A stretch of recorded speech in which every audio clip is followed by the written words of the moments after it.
আসসালামু আলাইকুম এভরিওয়ান, আশা করি সকলে ভালো আছেন, আবার অনেকে হয়তো ভালো নাই।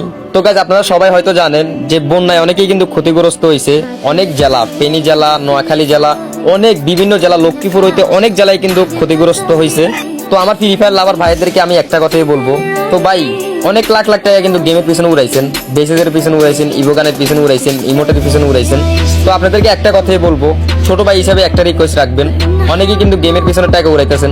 এই টাকাগুলো যদি না উড়াই, যদি আপনারা যদি বন্যায় ক্ষতিগ্রস্ত হওয়া মানুষগুলোর পিছনে উড়ান, কিন্তু অনেক একটা সোয়াবের কাজ করবেন। অনেকে কিন্তু না খেয়ে অলরেডি আছে ঘরের ভিতরে, চারদিকে শুধু পানি, কিভাবে বাইরে দিবে। তো আপনারা চাইলে কিন্তু তাদেরকে হেল্প করতে পারবেন। তো আপনারা অনেক হয়তো বলবেন কি ভাই আমরা কিভাবে দিব, ভাই দিতে কিন্তু আপনিও পারবেন। আপনারা ছেলেবেলে মিলে একটা টিম তৈরি করেন, 10 জন মানুষকে যদি দেন, তাহলে কিন্তু 10 জন মানুষ কিন্তু উপাস থাকবে না, তারাও কিন্তু খেয়ে থাকবে। তো আমার ভালোবাসার মানুষ যারাই আছেন ভাই, অন্তত 1 মাস না টপ আপ করলে কিছু হবে না। এই টাকাগুলো দিয়ে গরিব অসহায় মানুষদের পাশে দাঁড়ান, এবং কি বন্যায় ক্ষতিগ্রস্ত মানুষগুলোর পাশে দাঁড়ান। আমার ভালোবাসার মানুষদের কাছে একটাই রিকোয়েস্ট থাকবে, সবাই মিলে একসাথ হয়ে এই কাজগুলা করেন, অনেক ভালো হবে।